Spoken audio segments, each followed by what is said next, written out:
Bonjour à toutes, bonjour à tous, je suis Harmonie, l'animatrice de votre nouvelle chaîne qui vous est entièrement dédiée. À vous, parents et assistantes maternelles. Nous continuons nos rencontres hebdomadaires sur le contrat de travail, comment ça marche. Et pour notre 9e rendez-vous, nous parlons toujours de la fiche de présence, mais aujourd'hui, nous l'illustrons avec des exemples concrets pour apprendre à remplir ce document. C'est parti. Voici le planning que nous avons utilisé lors de notre rencontre hebdomadaire numéro 5 pour expliquer le calcul de la mensualisation en année complète avec un planning simple. C'est-à-dire un planning simple, et bien vous voyez, celui-ci est numéroté numéro 1 parce qu'il y en a un, qu'il est répété donc sur les 52 semaines programmées. L'assistante maternelle travaille bien 47 semaines et pendant 5 semaines, ce planning est maintenu pour lui payer ses congés payés. Donc nous allons utiliser celui-ci pour apprendre à remplir cette fiche de présence avec donc un exemple concret de 29 heures hebdomadaires et cette mensualisation de 534,08 €. J'ai pré-rempli la fiche de présence. Donc on vous demande ici de marquer l'année. Nous sommes en 2019, on vous demande le nom de l'employeur qui a signé le contrat de travail. S'il y en a plusieurs, eh bien vous marquerez plusieurs noms. Et s'il est différent de celui d'enfant, eh bien vous rajouterez le nom de l'enfant en deuxième.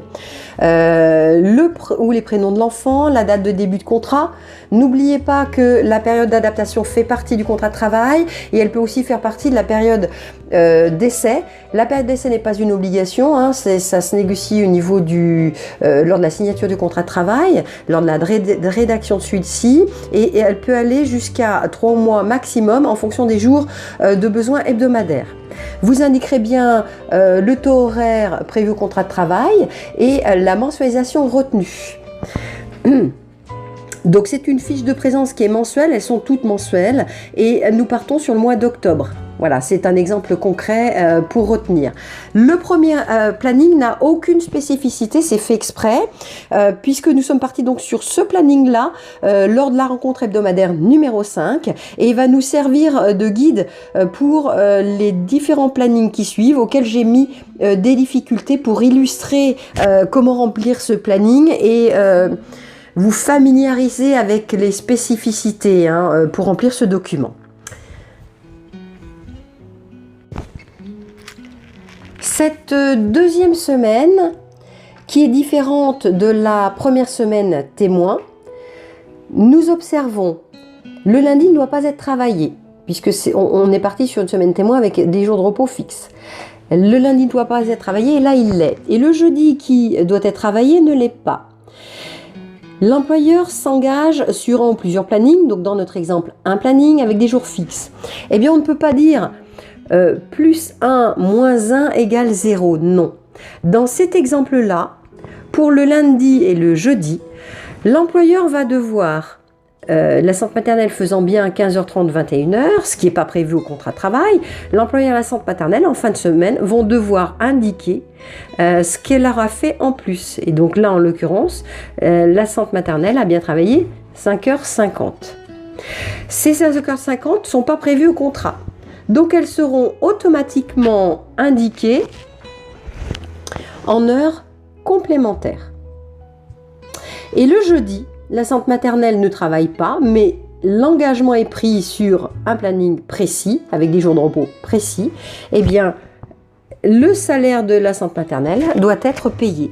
Donc même si elle ne travaille pas, on indiquera le travail, les heures qu'elle aura faites, l'accueil qu'elle aura fait ce jour-là, comme prévu à la mensualisation et au contrat de travail. Donc 15h30, 21h. Et en face, eh bien, nous indiquerons ce qu'elle doit être payée et il n'y a rien en complémentaire puisque c'est ce qui est prévu au contrat de travail. Autre différence, au lieu de commencer à 15h30 le mardi, mercredi et vendredi, l'assistante maternelle commence plus tôt. Et bien là, vous indiquerez bien le total qu'elle a fait toute la journée et vous indiquerez donc la différence de ce qu'elle aurait dû faire et de ce qu'elle a fait dans la case heure complémentaire. Vous faites ça tous les jours. Par exemple, le samedi, eh bien là, elle termine une demi-heure plus tard. Et bien là, vous indiquerez bien le total de ce qu'elle a fait et dans la case complémentaire, vous indiquerez la différence. En fin de semaine, vous ferez le total de cette semaine-là, puisque la semaine commence le lundi et se termine le dimanche. Et c'est en fin de semaine que l'on calcule ce qui a été fait en plus du contrat de travail et de la semaine qui était programmée hebdomadairement. C'est-à-dire que elle devait bien faire 29 heures, elle en a fait 47. Vous faites donc bien 47 moins 29, vous obtenez 18 heures. Ce qui veut dire que l'assistante maternelle a bien fait 18 heures, qu'il va lui falloir payer au réel. Et la question, c'est de se dire, dans ces 18 heures, est-ce qu'il y a des heures qu'il faut majorer? C'est-à-dire qu'ils sont faites en plus de la 45e heure révolue. Eh bien, nous avons la réponse ici. Elle a fait 47 heures. Vous faites donc bien 47 moins 45, vous obtenez 2. Et ici, vous marquerez 2 heures. L'information qui est à retenir, c'est que c'est en fin de semaine que l'on définit le total des heures qui sont à majorer. Puisqu'on ne peut pas dire quand est-ce qu'elles ont été faites, ces heures majorées dans la semaine. On peut simplement le définir en fin de période hebdomadaire. Et c'est à ce moment-là que l'on calcule les heures qui sont à majorer. Parce que s'il y a une absence, eh bien, on va dire il y a une absence de 4 heures, eh bien, il n'y aura pas d'heures majorées ici, puisqu'elles sont à calculer sur ce qui a réellement été fait, ce qui doit être réellement payé à l'assistante maternelle. Mais nous le verrons dans un autre exemple, dans le cadre d'une absence. Voilà. Pour la 3e semaine du mois d'octobre, encore un exemple pour comprendre l'importance de l'engagement, des plannings qui sont fournis pour le contrat de travail et qui servent pour le calcul de la mensualisation également.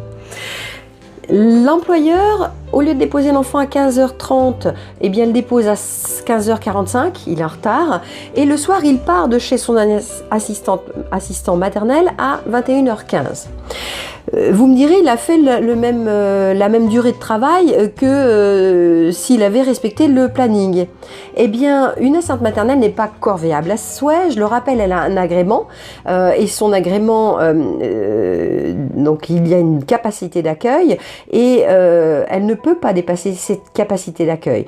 Et vous avez fourni au contrat de travail, en qualité d'employeur, des plannings pour lesquels l'assistante maternelle s'est engagée à être disponible, eh bien, il faut le respecter. Donc, dans cet exemple-là, plus 1 moins 1 égale pas 0. L'employeur arrive en retard, eh bien, c'est son droit, ça peut arriver, mais l'assistante maternelle sera payée à partir de 15h30, puisque l'engagement a été pris par les deux parties, de 15h30 à 21h. Et le quart d'heure qui a été fait en plus, puisque c'est l'arrivée et le départ de l'employeur avec l'enfant qui détermine le temps de travail qui a été réalisé par l'assistante maternelle. Donc l'employeur est parti à 21h15, eh bien il va devoir régler l'assistante maternelle jusqu'à 21h15. Donc ici, nous noterons ce qui aurait dû être travaillé et ce qui a été travaillé réellement par l'assistante maternelle. Il y a 2 infos, il y a l'engagement qui doit être payé et ce qui a été fait en plus. Donc c'est pas 5h50, on marque ici le total qui est de 5h75, ce qui veut dire que en heure complémentaire, eh bien, nous allons bien rajouter le quart d'heure qui a été fait, c'est-à-dire 0,25. Et lorsque nous ferons le calcul en fin de semaine, eh bien, nous allons bien rajouter le quart d'heure qui a été fait, 0,25, et nous le rajouterons en heure complémentaire, ces heures complémentaires, je vous le rappelle, sont à payer au réel en fin de mois. Jusqu'à 45 heures révolues, eh bien, elles seront auto-prévues au contrat de travail, et donc dès que nous serons à 46 heures et plus, elles seront automatiquement à majorer. Voilà. Notre exemple pour la semaine numéro 4 de ce mois d'octobre, nous constatons que l'assistante maternelle n'a pas travaillé. Et donc, nous avons bien indiqué qu'elle a pris des vacances. Elle a pris une semaine. Et pour information, lorsque l'on prend une semaine complète, on ne défalque pas 5 jours. on défalque bien 6 jours des congés payés parce que c'est dans le code du travail et c'est défalqué du lundi au samedi inclus, même si on ne travaille jamais le samedi. Alors, cette assistante maternelle travaille du mardi au samedi, mais on va devoir défalquer la semaine complète. Voilà comment ça marche pour info. Mais on fera une information et une formation sur le calcul des congés payés et les règles code du travail qui s'appliquent. Donc pas de panique. Ce qui est important à retenir, c'est que, eh bien, vous ne marquez rien, puisque la assistante maternelle n'a pas travaillé, même si nous sommes en année complète, même si on est en maintien de salaire, le maintien de salaire est fait pour lui payer ses congés payés, hein, mais elle n'a pas travaillé, donc on indique 0. Je rappelle également que l'assistante maternelle ne défiscalise pas sur des congés payés, elle ne défiscalise que sur du temps de travail qu'elle a réellement réalisé, qu'elle a travaillé. Une pause qui est nécessaire, hein, beaucoup d'informations, vous le voyez, à partager avec vous aujourd'hui. Remplir une fiche de présence lorsque l'on sait le faire et on sait à quoi cela correspond, c'est très facile. Mais lorsqu'on n'a pas l'expérience, eh bien, il faut prendre le temps et c'est pour cela que j'ai mis en place cette information. Je fais référence au blog, aux rendez-vous hebdomadaires qui ont déjà eu lieu. Hein, c'est fait exprès, c'est pour que vous puissiez retrouver plus facilement ces informations et vous y rendre pour vraiment illustrer l'information du jour. Et les adresses seront indiquées en fin de vidéo, hein, pas de panique. Voilà, pour la 5e et dernière semaine du mois d'octobre, nous avons encore un autre cas de figure. L'assistante maternelle donc doit travailler le mardi, elle fait bien ses heures, 5h50, et elle est absente pour maladie de l'enfant, donc on va dire que ça a été justifié par un certificat médical, et donc l'assistante maternelle ne travaille pas, et il va falloir, bien évidemment, en fin de journée, elle n'a pas travaillé, et il va bien falloir inscrire l'absence. Eh bien, vous l'inscrirez ici. Ce ne sont pas des congés payés, c'est bien la maladie. On indique bien que c'est l'enfant qui est malade et on indique bien ce qui n'a pas été travaillé, c'est-à-dire 5h50. Vous l'indiquerez ici, puisqu'il va falloir défalquer ces 5h50 de la mensualisation, puisque je le rappelle, lorsque l'assistante maternelle ne travaille que sur un mois, eh bien là, elle est payée au réel. Donc il est important de dire ce qu'on va devoir réellement lui payer, puisque un mois ou pas, l'employeur fournit un ou plusieurs plannings. Et s'il y a une absence, eh bien, il va falloir défalquer cette absence. Donc au réel, c'est-à-dire que sur un mois, eh bien, on va faire le calcul tout simplement de ce qui doit être réellement payé et on le payera. Or que lorsqu'on est en mensualisation sur plus d'un mois, eh bien automatiquement on sera mensualisation et les heures qui sont faits en moins, les absences, que ce soit de l'assistante maternelle ou de l'enfant, vont être défalquées par rapport à la mensualisation qui a été retenue au contrat de travail. Voilà. Et là aussi, pas de panique, nous en parlerons lors d'une formation et d'un rendez-vous d'information sur la chaîne YouTube et sur le blog pour la formation. Voilà, donc pas de panique. Mais je ne peux pas tout vous divulguer en même temps. Et le sujet du jour, c'est comment remplir cette fiche de présence avec des exemples concrets. Donc, vous indiquerez bien 0, elle n'a pas travaillé. Et donc, vous indiquerez bien que l'enfant a été absent 5h50. Je corse l'exemple. Par exemple, le jeudi, eh bien là, l'assistante maternelle travaille plus et travaille 5h50 en plus. Donc quand on additionne bien, elle a bien fait 5h50 en plus, ce qui fait bien 11 heures présence, et vous allez me dire, plus 1 moins 1 égale 0. Eh bien non, parce que les heures faites en plus de ce qui est prévu au contrat vont se rémunérer au réel. Or que l'absence, qui est finalement l'absence est la même que ce qui a été fait en plus, mais l'absence va être je vais dire défalquée, pas au réel. Elle va être défalquée par rapport à la mensualisation. Et ça, c'est un calcul convention collective et cassation. Donc, on n'enlève pas, du moment qu'on est dans le cadre d'une mensualisation, c'est-à-dire que le contrat de travail se déroule sur plus d'un mois, on n'enlève pas les heures d'absence, maladie, enfant au réel. C'est interdit, ça ne se fait pas. Et là, c'est l'employeur qui sera responsable juridiquement si ce n'est pas fait dans le respect de la convention collective. Voilà. Mais nous le verrons ultérieurement, pas de panique, hein, ce calcul-là. Donc là, Eh bien, en fin de semaine, vous ferez bien le calcul de ce qui a été travaillé, bien 16h50, mais vous allez devoir régler au réel ces 5h50, puisqu'elles seront en heures complémentaires, elles n'étaient pas prévues au contrat de travail. Et oui, le jeudi, ce qui est prévu en heures habituellement, c'est 15h30, 21h, et non pas 10h30, 21h30. Hein. Donc on payera bien ces heures-là au réel, à la centre maternelle, et donc jusqu'à 45 heures révolues au taux horaire 4,25 qui est prévu au contrat de travail dans cet exemple-là. Et si les heures avaient été ici, on était à plus à 46 heures et plus, et bien elles auraient été forcément majorées. Vous ferez donc bien le cumul en fin de mois, puisque je rappelle, les fiches de présence sont mensuelles. Vous ferez bien le cumul de ce qui a été travaillé. Donc là, quand il y a des coupures, ben, vous allez avoir ces cumuls à additionner et vous devrez trouver en les additionnant, donc dans notre exemple, on n'en a qu'un. Hein. Voilà, il est fait exprès, il est simple. Vous devez trouver le même résultat ici, puisque c'est ce qui a réellement été travaillé. On appelle ça un résultat croisé. Vous, ici, vous retrouverez toutes les heures qui ont été faites complémentaires, qu'elles soient supplémentaires, majorées ou pas, elles sont ici en complémentaire.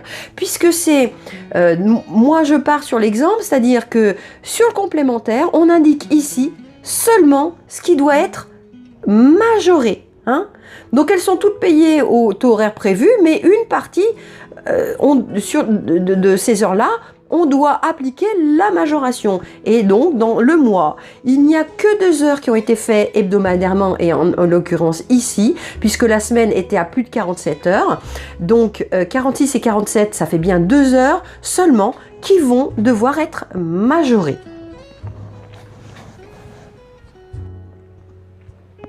Nous y sommes, nous avons terminé la présentation de cette semaine. Une fois les cumuls faits, eh bien, vous allez définir ce qui doit être payé en heures complémentaires au taux convenu au contrat de travail. Dans ces heures complémentaires, vous définissez les heures qui sont à majorer. Dans notre exemple, nous en avons 2. Et vous allez donc additionner ces 2 résultats. Et ces résultats, vous allez les ajouter à la mensualisation qui est due. La mensualisation, eh bien, c'est soit celle qui a été qu'on calcule au contrat de travail, et s'il y a une absence, eh bien, il va falloir faire un calcul que j'ai fait moi, mais que nous n'avons pas encore vu ensemble. Donc pour l'instant, je n'en parle pas. Donc ici, vous marquerez cette mensualisation et à laquelle, je le rappelle, vous avez ajouté tout ce qui a été fait en plus, majoré ou pas. Et c'est à ce moment-là qu'il faut penser à la prime de l'augmentation du pouvoir d'achat. On a déjà eu une rencontre et sur le blog vous avez une formation pour comment calculer cette prime. Hein. Attention, vous avez la prime avec un taux pour Dom-Tom Métropole et un taux pour Alsace-Moselle. Donc en fonction d'où vous habitez, ne pas vous tromper sur le taux. Et donc c'est à ce moment-là que l'on calcule le taux, puisque les heures qui ont été faites en plus, eh bien, on vous doit, le taux c'est du travail, donc il y a des charges sur ces heures-là. Donc il faut bien faire le calcul à ce moment-là de ce qui est réellement dû dans la mensualisation, puisqu'on doit tenir compte de l'absence, et dans la nouvelle mensualisation qui est due, eh bien, on doit compter des heures qui sont payées au réel, et jusqu'à 45 heures, et de 46 et plus. Donc il faut vraiment faire tous ces calculs-là et de façon séparée. Donc dans notre exemple, eh bien, une fois que la prime a été calculée, il y a 623,88 € qui sont dus dans le cadre de la nouvelle mensualisation et qui est bien dû ce mois-ci, hein, par rapport à des choses concrètes que nous avons vues ensemble. À cette mensualisation, vous pouvez rajouter également les congés payés. Hein. Je ne parle pas encore de l'entretien. J'ai mis les congés payés ici à part parce que vous allez me dire, dans le cadre du maintien de salaire, on n'a pas de congés payés à payer en année complète. Tout à fait. Il faut bien, on l'a dit tout à l'heure, faire la part des choses. Là, dans notre exemple, la centre maternelle a pris une semaine, donc de ce qui a été pris, et nous l'avons indiqué ici, maintien de salaire égale 6 jours pris, et de ce qui a été réellement acquis. Donc c'est important de l'indiquer. Et là aussi, on verra les calculs ultérieurement. Toutefois, je vous rappelle que la centre maternelle, elle a fait des heures en plus. Hein, Elle a fait 23h75 en plus, et sur ces 23h75, on a 2 heures où il faut appliquer le taux de majoration. Hein. Donc ça fait de l'argent. Et l'argent, c'est 104,94 plus 2,12. Mais ces heures-là, elles ont forcément, et cet argent a forcément généré des charges. Et donc sont concernées par la prime de l'augmentation du pouvoir d'achat. Donc on définit bien ce qui a été fait en plus, on applique la prime de l'augmentation du pouvoir d'achat, et c'est seulement là que l'on calcule les congés payés. Donc on divise par 10 le résultat qu'on a trouvé, et donc on inscrit ici, eh bien on souligne bien 10%, et on marque bien ce qui doit être payé, 10,46 € sur ces heures qui ont été faites en plus, et qui sont concernés par la prime de l'augmentation du pouvoir d'achat. Et donc, on a vu le calcul, hein. Reportez-vous aux formations ultérieures et aux informations ultérieures, et sur le blog, vous avez le calcul. Hein. C'est pour ça que je l'ai mis à part, parce qu'il faut en parler à un moment donné. Et donc, ces 10%, ben, soit vous pouvez le payer tous les mois, hein, soit vous pouvez le payer au 31 mai, en fonction de ce qui a été convenu lors de la rédaction du contrat de travail. Donc, une fois que vous avez calculé à votre mensualisation, vous avez rajouté vos congés payés, et bien là, en 10%, hein, qui sont dus que sur ces heures-là, puisque sur la mensualisation, elles sont déjà comprises dedans. Hein. C'est deux choses différentes. Les heures faites en plus, on doit forcément les congés payés, et sur la mensualisation, c'est déjà compris dedans. Donc, il faut bien les indiquer de façon séparée. Donc, à cette mensualisation due, eh bien, vous allez rajouter le repas, le goûter, l'entretien, les indemnités kilométriques. Et une fois donc le document rempli et validé par les deux parties, vous devrez l'éditer en 2 exemplaires. Chacune des parties date, signe et marque lu et approuvé dans mon exemple, et repart avec un exemplaire. Il est à conserver entre 3 et 5 ans comme la déclaration d'impôt, et l'employeur, puisque tout le monde est d'accord, va servir de ce document pour sa déclaration page emploi. Et il est à garder sans limitation de durée. Il est à garder indéfiniment. Les documents sont à garder sans limitation dans le temps. Notre 9e rencontre hebdomadaire est maintenant terminée. J'espère que les informations vous ont plu. Si c'est le cas, cliquez sur le petit pouce bleu juste en dessous. Abonnez-vous à la chaîne, c'est entièrement gratuit. Autour de la vidéo, vous allez retrouver l'adresse de la boîte mail, de la chaîne YouTube et du blog. Merci de vos encouragements, de vos témoignages. À la semaine prochaine. Merci. Au revoir.